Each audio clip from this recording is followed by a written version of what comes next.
que seus empregados, no exercício de suas funções, causarem a terceiros, se ficar demonstrado que o empregador infringiu o dever de vigilância. E aí, hein? Nós já comentamos a respeito desse ponto aqui na aula de hoje. E eu comentei com os senhores que essa questão da culpa em eligendo, culpa em vigilando, em custodiando, as três modalidades, em eligendo, vigilando e custodiando, elas não existem mais. Hoje em dia são modalidades de responsabilidade civil objetiva. Olha o que dizia a alternativa, era justamente o que estava lá no Código Civil 16. Olha lá o que dizia. Somente a responsabilidade do empregador pelos danos dos seus empregados no exercício de suas funções causarem a terceiros.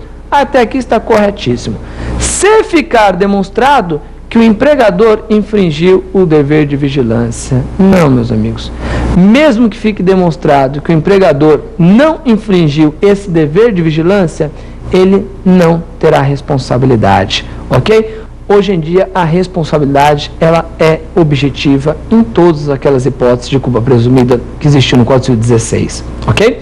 Por isso que na primeira questão, a alternativa correta, o X da questão, era a alternativa A. Vamos à próxima? Assinale a proposição correta. A. O Código de Defesa do Consumidor não prevê hipótese de indenização sem a demonstração de culpa.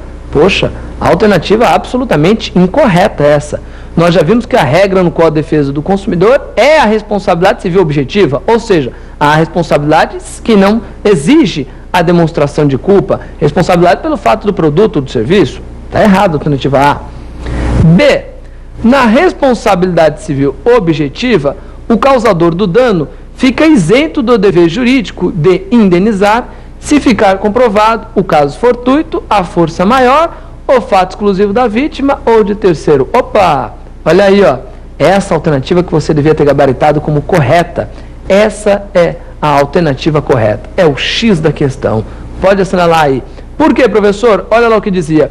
Na responsabilidade civil objetiva, o causador do dano fica isento do dever jurídico de indenizar se ficar comprovado o caso fortuito, a força maior, o fato exclusivo da vítima ou de terceiro. É aquilo que nós já comentamos em sala de aula. Responsabilidade, mesmo sendo objetiva, ela admite excludente, mas somente as excludentes de nexo. Caso fortuito, força maior, culpa ou fato exclusivo da vítima, culpa ou fato exclusivo de terceiro. Por isso que a alternativa B está absolutamente correta. Vamos às duas últimas? C. O atual Código Civil sempre exige a demonstração de um comportamento culposo para o efeito de apuração da responsabilidade civil. Olha como é simples a questão. O atual Código Civil sempre exige a demonstração de um comportamento culposo para o efeito de apuração da responsabilidade civil. Ora, o que nós vimos na nossa aula de hoje, no nosso programa de hoje?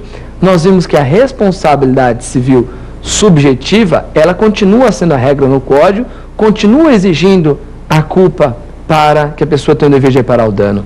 Mas cuidado, vimos que o Código Civil traduz e traz em seu conteúdo o quê? Também a responsabilidade civil objetiva, e que nesta não exige-se a demonstração de culpa. Falamos 927, parágrafo único, 187, 734, 750, 931, 932, 936, 937, 938, várias hipóteses em que eu não preciso provar culpa. Por isso que a alternativa C está errada.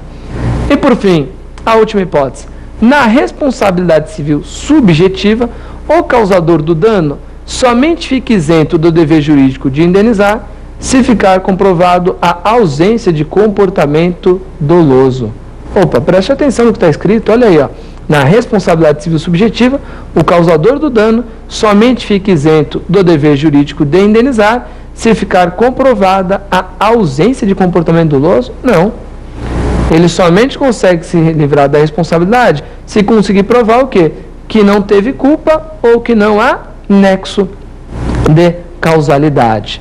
Ou seja, não é somente não provar dolo, provar que não teve dolo, provar que não teve dolo, imprudência, imperícia ou negligência. Qualquer uma das três, né, excludentes de nexo aí, demonstrando qualquer uma das quatro modalidades de culpa que ele não teve, não incidiu nenhuma delas, é óbvio que ele não terá o dever de reparar o dano. Ok? Por isso que a alternativa D, ela também está incorreta. Não é somente a ausência de dolo. A ausência de qualquer modalidade de culpa ou ausência de nexo também afasta a responsabilidade. Portanto, a alternativa correta era somente a alternativa, que dizia que o Código B, na responsabilidade civil objetiva, o causador do dano fica isento do dever de indenizar se ficar comprovado o caso fortuito, a força maior, o fato exclusivo da vítima ou de terceiros. Era essa a alternativa correta, o X da questão, a alternativa bola. Meus amigos, chegamos ao fim de mais um programa Prova Final, deixando sempre o convite para que vocês acessem o site da nossa rede, www.lfg.com.br.